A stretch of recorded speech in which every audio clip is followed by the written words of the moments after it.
ఓం మహాగణాధిపతయే నమః. ఓం గం గం గణపతయే నమః. అయ్యా, ఇప్పుడు రాబోయే మార్చి 30వ తారీఖు నూతన సంవత్సరం ఉగాది. విశ్వావసునామ సంవత్సరం అనే పేరుతోటి విశ్వావసునామ సంవత్సరం వస్తోంది. దానికి రవి రాజు ఎవరయ్యా అంటే రవి అయ్యారు. అలాగే మంత్రి చంద్రుడు అయ్యాడు, సేనాధిపతి రవి అయ్యాడు.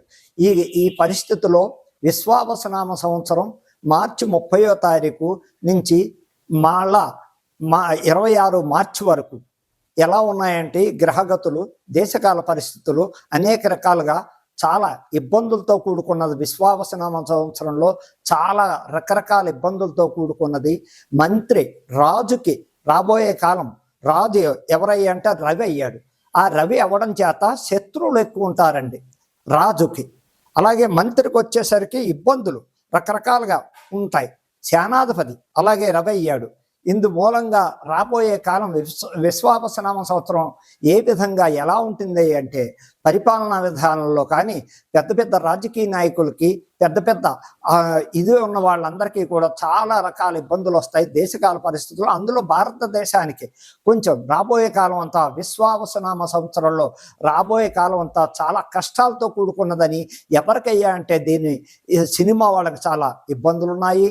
పెద్ద సినీ పరిశ్రమలకి పెద్ద హీరోలకి ఇబ్బందులు తప్పవని చెప్పడానికి అనేక రకాలుగా కనపడుతోంది విశ్వావసునామ సంవత్సరం.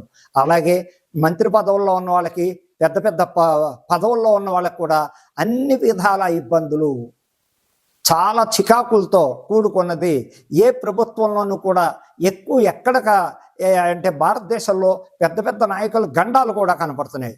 ఆ గండాల నుంచి తప్పించుకోవడానికి భగవంతుడి దయ వల్ల భగవత ఆరాధన, రాజశ్యామల యాగం చేయించుకోవడం కానీ, వారాహిదేవుని పూజించడం కానీ ఇలాంటివి చేసుకుంటూ ఉంటే కూడా మంత్రులు కానీ సినిమా వాళ్ళు కానీ పెద్ద పొజిషన్లో ఉన్న వాళ్ళంతా కూడా అతి జాగ్రత్తలు పాటించాలి. నోరు అదుపులో పెట్టుకుని మాట్లాడుతూ ఉండాలి. తొందరపాటు ఉండకూడదు. దేశకాల పరిస్థితులు ఎలా అంటే మన భారతదేశంలో ఉన్న ప్రతి రాష్ట్రంలోనూ చాలా చేర్పులు మార్పులు, మంత్రులు మారిపోవడం కానీ, దేశకాల పరిస్థితుల్లో అప్పటికప్పుడు సడన్గా విపత్తులు వచ్చి సస్పెండ్ అవ్వడం కానీ, మంత్రుల్లో కానీ రాజుల్లో కానీ అనేక రకాల ప్రాబ్లమ్స్ రావడానికి విశ్వావసునామ సంవత్సరంలో చాలా ప్రాబ్లమ్స్ కనపడుతున్నాయి. అలాగే రాబోయే కాలాన్ని చూస్తుంటే ఆఖరికి దేశకాల పరిస్థితుల్లో పరిపాలన తగ్గిపోతోంది. స్వార్థపరులు ఎక్కువైపోయారు. ఇప్పుడు తెలుగు రాష్ట్రాలే మనకి నిదర్శనం. ఈ తెలుగు రాష్ట్రంలో పరిపాలన లేదు. ఒకళ్ళు బురద జల్లుకోవడం, కక్షలు తీర్చుకోవడం, వీళ్ళని జైల్లో పెట్టించడం. అయ్యో పరిపాలన లేదు ఇక్కడ, ఏ విధంగా పెడదామనే ఎక్కడ ఎవరిలోనూ పగతో సాధించే పరిపాలన నడుస్తోంది. కానీ తెలుగు రాష్ట్రాల్లో ఎక్కడ అయ్యో మన చేతికి పరిపాలన వచ్చింది, గతంలో వాళ్ళు ఎలా చేశారో ఏం చేశారో మనకు అనవసరం, ఇప్పుడు మన చేతిలో మన రాష్ట్ర పరిపాలన మన చేతికి వచ్చింది, మనం ఈ విధంగా ప్రజలను ఆదుకోవడం, వాళ్ళ సంక్షేమ పథకాలు, విద్యా సౌకర్యాలు ఎక్కడికక్కడ వాళ్ళకి లేని వాడికి పెన్షన్లు ఉన్నవా ఇచ్చేస్తూ రకరకాలుగా చదువుకునే పిల్లలకి విద్యావంతులు చక్కగా వాళ్ళ సహాయపడి రకరకాలుగా వాళ్ళకు ఉపయోగపడండి.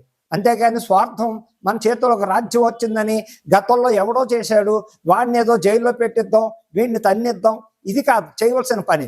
మీరు మళ్ళా వచ్చే ఎన్నికల్లో నిలబడాలంటే ఎలాగైనా మధ్యంతర ఎన్నికలు కనపడుతున్నాయి భారతదేశానికి. ఏమో చెప్పలేము. ఎనీహౌ 2027 2026 అనే టైంలో తప్పకుండా జమినీ ఎలక్షన్ పడడానికి అవకాశాలు ఉన్నాయి. కొన్ని ప్రభుత్వాలు కూలిపోయేది కూడా కనపడుతోంది. అలాగే సీఎంలు కూడా మారే ఛాన్స్ కనపడుతోంది ఈ సంవత్సరం. ఎక్కడనే చెప్పలేం, ఏ రాష్ట్రంలో అయినా సరే అవ్వచ్చు. సీఎంలు మారడానికి అవకాశాలు ఉన్నాయి అన్ఎక్స్పెక్టెడ్గా.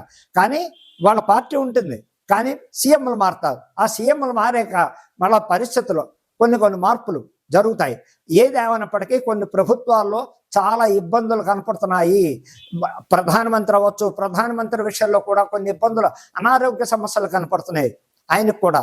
ఆ విధంగా ఆయన చాలా దైవభక్తుడు, ఎన్నో రకాలుగా కాశీ విశ్వేశ్వరుని బాగా ఆరాధిస్తాడు. ఆయనకి దైవ నమ్మకం, బాగా శివుని బాగా ఆరాధిస్తారు.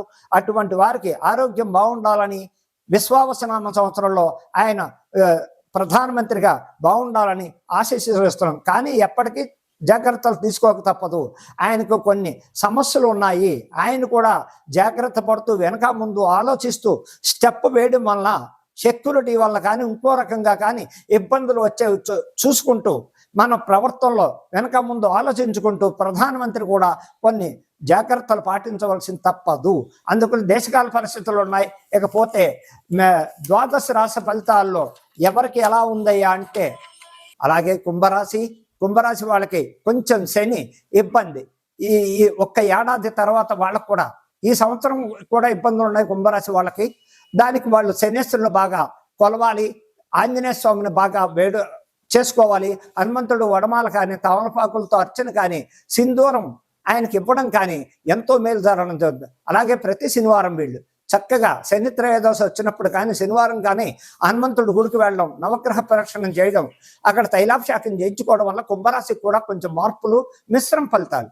శతభిష నక్షత్రం కుంభరాశి వారికి ఆదాయం 8, వ్యయం 14, రాజపూజ్యం 7, అవమానం 5. అయినప్పటికీ శతభిషం కుంభరాశి, పూర్వభాద్ర కుంభరాశి వాళ్ళకి ఈ సంవత్సరం ఎలా ఉందంటే కొంచెం ఆగస్టు వరకు జాగ్రత్తలు తీసుకోక తప్పదు. ఆగస్టు నుంచి వాళ్ళకి కొంచెం మార్పులు కనపడతాయి. ఎందుకంటే షష్టగ్రహ కూటం ఎఫెక్ట్ కూడా ఉంది. మీనరాశిలో షష్టగ్రహ కూటం ఎఫెక్ట్ కొంచెం కుంభరాశి వాళ్ళకి మీనరాశికి కూడా చూపిస్తుంది. ఆదాయ వ్యయాలు ఎలాగంటే ఆదాయం 8, వ్యయం ఏమండి ఆదాయం 8, వ్యయం 14 ఎక్కడి నుంచి తేవాలి, ఎలా తేవాలంటారు. దానికి దీనికి సంబంధం. వచ్చిన దాంట్లో 100 రూపాయలు వస్తే 200 ఖర్చు అవుతుందంటే అప్పు కనపడదని చెప్పడానికి ఆస్కారం లేదు. ఏదేమైనప్పటికీ కుంభరాశికి శతభిష నక్షత్రం కుంభరాశి వాళ్ళు, పూర్వభాద్ర కుంభరాశి వాళ్ళకి ఆగస్టు వరకు కొంచెం ఇబ్బందులు ఉంటాయి. అక్కడి నుంచి మిశ్రమ ఫలితాలు ఇస్తూ మెల్లిమెల్లిగా వాళ్ళకు కూడా కొంచెం మంచి జరుగుతూ ఉంటాయి. పడ్డ బాధలకి ఏ సినిమా ఫీల్డ్ వాళ్ళు అవ్వచ్చు, రాజకీయ పరంగా వాళ్ళు అవ్వచ్చు, కొంచెం ఇబ్బందులు ఏప్రిల్ లగాయితూ ఆగస్టు సెప్టెంబర్ దాకా కొన్ని జాగ్రత్తలు తీసుకోవాలి. ఎందుకంటే సెల్ఫ్ డ్రైవింగ్ జాగ్రత్త, వీళ్ళు ఎంతసేపు సెల్ఫ్ డ్రైవింగ్ జాగ్రత్త, ఫైనాన్స్ విషయంలో జాగ్రత్త. ఇచ్చిన సొమ్ము తిరిగి రాదు. బయట ఇంకా నిందలు పడ్డం, అవమానాలు పడ్డం ఇలాంటివన్నీ జరుగుతాయి. కాబట్టి ఫైనాన్షియల్లో జాగ్రత్త, డ్రైవింగ్ విషయంలో జాగ్రత్తగా ఉంటూ మీ నియమాలు ఎంతసేపు హనుమంతుడిని ఆరాధిస్తూ చక్కటి ఫలితాలు ఇస్తూ చక్కగా అక్కడ మీరు చేయవలసిన శతభిషం కుంభరాశి వాళ్ళు మధ్యవేళ గోమేధకం పెట్టుకోండి. దానివల్ల ఇది చాలా. పూర్వభాద్ర నక్షత్రం వాళ్ళు చూపుడు వేలు పుష్యరాగం పెట్టండి, మధ్యవేళకి నీలం పెట్టండి. దానివల్ల మీకు ఎన్నో రకాలుగా అంటే వ్యక్తిగత జాతకం. ఇప్పుడు కుంభరాశి వాళ్ళకి బాగోలేదు అని చెప్పడానికి వ్యక్తిగత జాతకం రాశి ప్రకారంగా శని నడుస్తుంది. వ్యక్తిగత జాతకంలో మీకు ఏ గురు మహాదశం, బుధ మహాదశం, శుక్ర మహాదశం చక్కటి ఫలితాలు ఉన్నాయనుకోండి, దానివల్ల కూడా సగం ఎఫెక్ట్ పోతుంది. శని ఎఫెక్ట్ చక్కగా ఉంటారు. అది అంటే నక్షత్రాధిపతి రాశ్యాధిపతికి కూడా నేను ఈ విధంగా చెప్పడం జరుగుతుంది. మీరు మళ్ళా అర్థం చేసుకోండి. అక్కడ కుంభరాశి శతభిషం కుంభరాశి వారికి మధ్యవేలు గోమేతకం, పూర్వభాద్ర నక్షత్రం కుంభరాశి వారికి మధ్యవేలుకి నీలం, చూపుడు వేలు వృక్షరాగం ధరించండి. మంచి రోజులు వస్తాయి. అయినప్పటికీ అంత భయపడిపోయేది లేదు. మిశ్రమ ఫలితాలు. ఆగస్టు వరకు జాగ్రత్తగా ఉండండి. దైవబలం ఎంతసేపు ఆంజనేయ స్వామి గుడికి వెళ్ళండి, నవగ్రహాలను ఆరాధించండి, ప్రతి శని త్రయోదశికి తైలాభిషేకం చేయించుకోండి. ఈ రకంగా అన్ని విధాలా బాగుంటారని చెప్పడానికి ఆస్కారం ఉంది. ఇకపోతే ఉత్తరాభాద్ర నక్షత్రం వారికి ఆదాయం వ్యయాలు ఎలాగున్నాయా అంటే ఉత్తరాభాద్ర వారికి ఆదాయం 5, వ్యయం 5. మీనరాశి వారికి ఆదాయం 5, వ్యయం 5, రాజపూజ్యం 1, అవమానం 1. కాబట్టి మీనరాశి వాళ్ళకి ఈ మీనరాశిలోనే కొన్ని ఏళ్ళనాడు శని నడుస్తోంది. అప్పుడే 2 సంవత్సరాలు అయిపోయింది వీరికి. ఇంకా 5.5 సంవత్సరాలు బ్యాలెన్స్ ఆఫ్ ఏళ్ళనాడు శని నడుస్తోంది. వీళ్ళు షష్టగ్రహ కూటం మీనరాశిలోనే, అందులో మీనరాశిలోనే రాహు పడ్డాడు. కాబట్టి అతి జాగ్రత్తలు తీసుకోమని చెప్తున్నాం. ఎలాగంటే హెల్త్ పరంగా జాగ్రత్త పడండి, సొంత డ్రైవింగులు చేయకండి, ఫైనాన్షియల్గా ఇబ్బందులు పడకండి. ఫైనాన్షియల్గా మీ చేతి నుంచి వెళ్ళిన సొమ్ము తిరిగి రాదు. యాక్సిడెంట్లు కనపడుతున్నాయి సెల్ఫ్ డ్రైవింగ్లో. కొంచెం ఇబ్బందులు పడకండి, జాగ్రత్త పాటించండి. ఉత్తరాభాద్ర మీనరాశి వాళ్ళ కానీ, రేవతి నక్షత్రం మీనరాశి వారి కానీ, ఈ రాశి వారికి పూర్వభాద్ర లాస్ట్ పాదం మీనరాశి వాళ్ళు కానీ ఎలాగైనప్పటికీ ఏళ్ళనాడు శని ఇబ్బందుల్లో ఉన్నారు. అతి జాగ్రత్తగా ఉండండి. ఏమైనప్పటికీ సంపాదన ఉంటుంది, సంపాదన లేదు అని 100కి 2,200 ఖర్చు అవుతూ ఉంటుంది. కానీ అలా అని చెప్పి పస్తులు ఉండరు. చేసే దాంట్లో ఆదాయం ఉంటుంది, అలాగే 2 రెట్లు ఖర్చు అవుతూ ఉంటుంది. దేనికయ్యా ప్రాబ్లమ్స్ అంటే హెల్త్ ప్రకారంగా కొన్ని షష్టగ్రహ కూటం మీనరాశిలో, రాహు మీనరాశిలో, అదే మళ్ళా రాహు కుంభరాశిలోకి ప్రవేశిస్తున్నాడు. అదే కుంభరాశిలోంచి శని మీనరాశిలోకి రివర్స్ అవుతున్నాడు. ఈ శని ప్రభావం ఈ 2 రాశులకి కొంచెం దోషాలు ఉంటాయని చెప్పడానికి, అదే దశ బాగుందనుకోండి వ్యక్తిగతంగా, ఏ బుధ మహాదశం, చక్కగా గురు మహాదశం, శుక్ర మహాదశం, ఇలాంటి దశలు ఉంటూ ఉంటాయి, మంచి మంచి దశలు. ఆ దశల్లో కూడా ఈ శని కొంచెం కంట్రోల్లో ఉంటాడు ఆరోగ్యం పరంగా. ఏదైనా ఇప్పుడు పిల్లలు లేని వాళ్ళ పిల్లలు అనుకుందాం, కొంచెం టైం తీసుకుంటుంది. ఎందుకంటే దేశకాల పరిస్థితులు బట్టి చూస్తే మళ్ళా పంచాంగ లెక్కల ప్రకారంగా చూసిన మీనరాశి వారికి సంతాన ప్రకారంగా చూసిన, వివాహ ప్రకారంగా చూసిన, ఫైనాన్షియల్ ప్రకారంగా, వ్యాపార పరంగా చూసిన అన్ని రంగాల్లో ఎప్పటి నుంచి అయ్యా వీళ్ళకి పూర్తి మార్పులంటే చక్కగా వచ్చే 26 మార్చి ఉగాది దాకా షష్టగ్రహ కూట ఎఫెక్ట్ కొంచెం తగులుతూ ఉంటుంది. అందులో రాహు కూడా ఉన్నాడు. రాహు కుంభరాశిలో షిఫ్ట్ అవుతున్నాడు.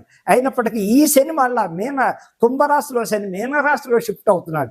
కొంచెం ట్రబుల్స్ ఉంటాయి.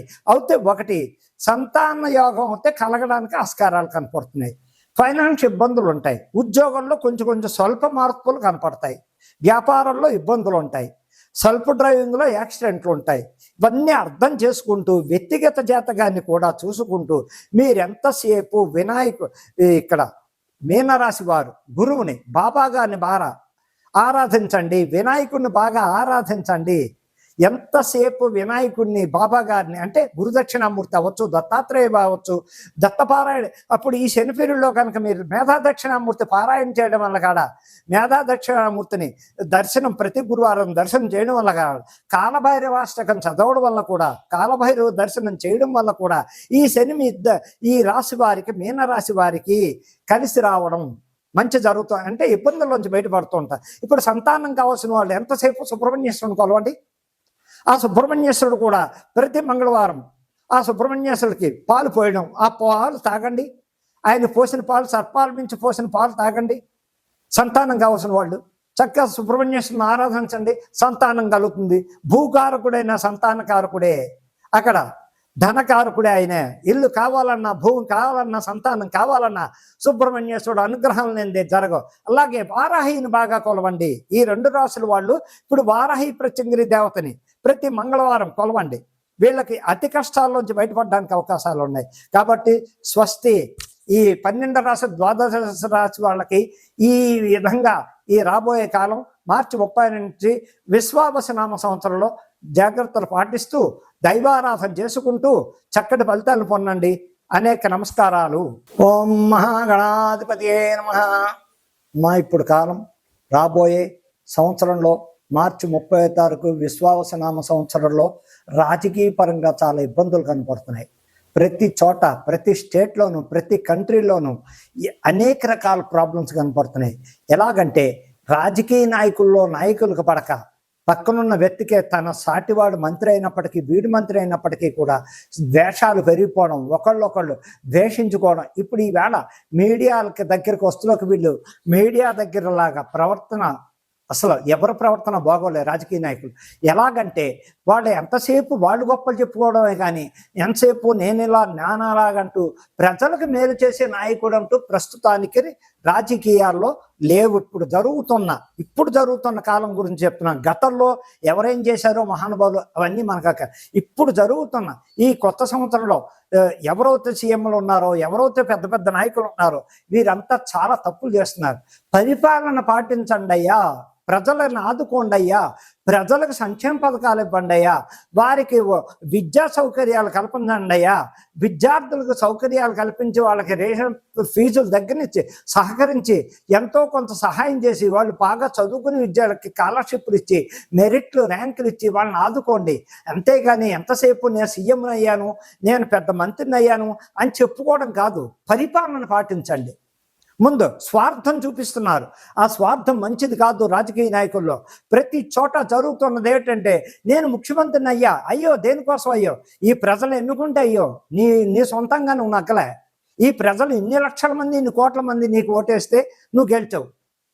ఆ ప్రకారంగా అప్పుడు నువ్వు ఆ ప్రజలు ఏ విధంగా అయ్యా ఈ సహాయం కావాలంటే నెలల తరపుడు అపాయింట్మెంట్ ఇవ్వరా?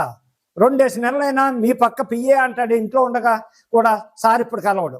అంటే ఓట్లు వేయించుకోవడానికి వచ్చిన పూర్ గుడిసెల్లోకి వచ్చి మట్టి పొలాల్లోకి వచ్చి అందరిళ్ళ దగ్గరికి వచ్చి అమ్మా మాకు ఓటేయండి అని అడుక్కుని వాళ్ళ ఓటుకు నోటికింతని చెప్పి మీరు చేయించుకున్న దాంట్లో అప్పుడు లేని బాధ. మీరు ఒక మంత్రి పదవి ఎక్కి సీఎం పదవి కుర్చీలో కూర్చున్నాక ఆ వేళ ఎందుకు కనపడరు ఈ ప్రజలకి? ఏ సహాయం చేస్తున్నారని చెప్పి రాజకీయ పరంగా స్వార్థం కాదు, మీరు ఉండాలి, రాజకీయంగా ఉండద్దు, మిమ్మల్ని ఎవరు పోటీ చేయొద్దని చెప్పాం. రాజు ఉండాలి, మంత్రి ఉండాలి, అక్కడ ప్రధానమంత్రి ఉండాలి. దానికి స్వార్థపరంగా రాజకీయాలు చేయకండి, ప్రజలను ఆదుకోండి. ప్రజల దగ్గర నుంచి మీరు ఓటు పొందారు, ప్రజాదరణ మీకు వచ్చింది, ఇన్ని లక్షల మెజార్టీతో మీరు నగ్గారు. ఆ నగ్గినందుకు మీరు ఎవరినాయి? మీలో మీరు డబ్బులు పంచుకోవడానికా? వచ్చిన సంక్షేమ పథకం మీకు వచ్చిన ఫండ్స్ అన్ని సెంట్రల్ గవర్నమెంట్ నుంచి వచ్చిన ఫండ్స్ అంతా ఏమైపోతున్నాయి? ఎక్కడ పోతున్నాయి ఈ ఫండ్స్? ఎవరికి ఇస్తున్నారు? చెప్పండి.